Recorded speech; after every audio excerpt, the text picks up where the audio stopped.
guud ahaan waxaa la soo gabagabeeyey muddo 9 cisho kadib tartankii kubadda kolayga gabdhaha iyo wiilasha ee degmooyinka gobolka Banaadir oo sanadkan ka xiisa badnaa sanadihii la soo dhaafay waxaana madaxdii ka qayb gashay kamid ahaa gudoomiyaha gobolka Banaadir ahna duqa magaalada Muqdisho wasiir ku-xigeenka ciyaaraha iyo dhalinyarada ee xukuumadda Soomaaliya gudoomiye ku-xigeenada gobolka iyo mas'uuliyiin kale tartankani oo laba qayb ka koobnaa ayaa ugu horeen waxaa la soo gabagabeeyey qaybta gabdhaha kaas oo ay finalkiisa isugu yimaadeen kooxaha ku ciyaarayay degmooyinka Shibis iyo Wadajir waxayna labada kooxoodba ay soo bandhigeen ciyaar aad u xiiso badneed inkastoo ay guusha raacday ciyaartooyda ku ciyaaraysay magaca Shibis oo ku guuleysatay tartanka kubadda kolayga gabdhaha gobolka Banaadir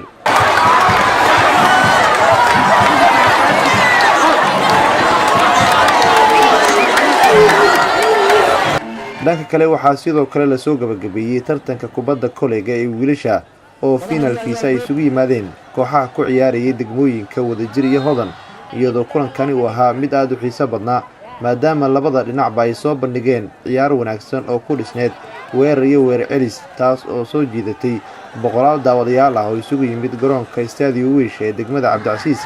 inkastoo waqtiga ciyaarta loogu talagalay ay ku soo ilaatay 43 iyo 45 dhibcood oo ay guusha ku raacday ciyaartooyda degmada Wadajir kuwaas oo hantay koobka tartankani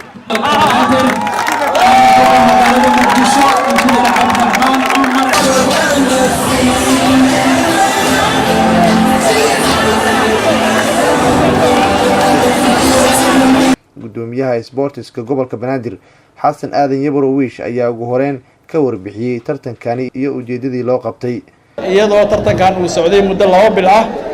waxaana mahad iska Ilaahay subxaanahu qaadir ah ugu horeena waxaa mahad leh gudoomiyaha gobolka iyo maamulka gobolka Banaadir oo mar walba aad iyo aad u taabageliyo ciyaaraha kala duwan ee gobolka Banaadir waxaan u mahad celinayaa ciyaartooyda ka soo qayb gashay gudoomiyaasha sportiga oo mar walba soo diyaariyay ciyaartooyda macallimiintooda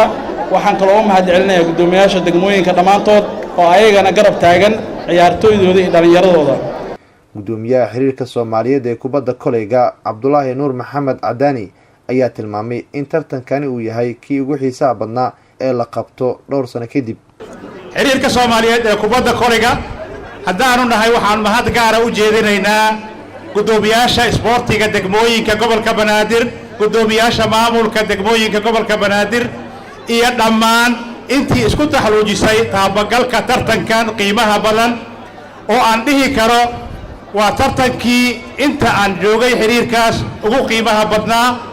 oo aan caawa kaliya ka aragnay ciyaartooy istaahisha in ay matasho qaranka Soomaaliyeed wasiir ku-xigeenka dhalinyarada iyo ciyaaraha ee dowladda Soomaaliya mudane Axmed Cumar Islow ayaa ku amaanay maamulka gobolka Banaadir qabashada tartankani kubadda kolayga ee gabdhaha iyo wiilasha gobolka Banaadir waxaan sidoo kale si guud aan ugu mahad celinayaa dhammaan bahda sportiga halkan joogtay gaar ahaan bahda sportiga ee wasaaradda dhalinyarada sportiga runtii aad iyo aad ku joogtay halkan qayb weyn ka qaadatay iyo gobolka Banaadir oo runtii muujiyay kaalintii looga baahnaa arrimaha sportiga iyo bulshadaba saacadan aan joogno waxaa farxad ah in dhammaan bulshada Soomaaliyeed ay halkan u soo daawasho tagay inay si nabada ciyaarta ku fiirsadeen waxaan u rajaynaynaa si nabada inay gulahooda ku laabtaan insha Allah gudoomiyaha gobolka Banaadir ahna duqa magaalada Muqdisho mudane Cabdiraxmaan Cumar Cismaan Injineeriso waxa uu sheegay in maamulka gobolka Banaadir ay ka go'an tahay dhiirigelinta dhalinyarada nabadda iyo isdhexgalka bulshada tan oo muujinaysa sida maamulka gobolka Banaadir uga go'an tahay horumarinta caasimadda dhiirigelinta dhalinyarada isdhexgalka bulshada iyo sidii dhalinyarada ugu abuuri lahayn fursad iyo jawi ay ku muujiyaan kartidooda iyo talentigooda tanna waxaan caawa mar kale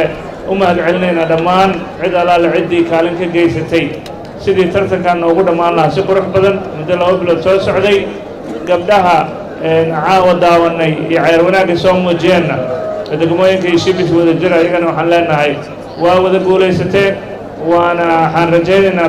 tartankiisa gabdhaha inaan aad u dhiirigelino gabdho badan oo daawadana aan arki doono Nuur Saciid Khalid warbaahinta qaranka Soomaaliyeed magaalada Muqdisho.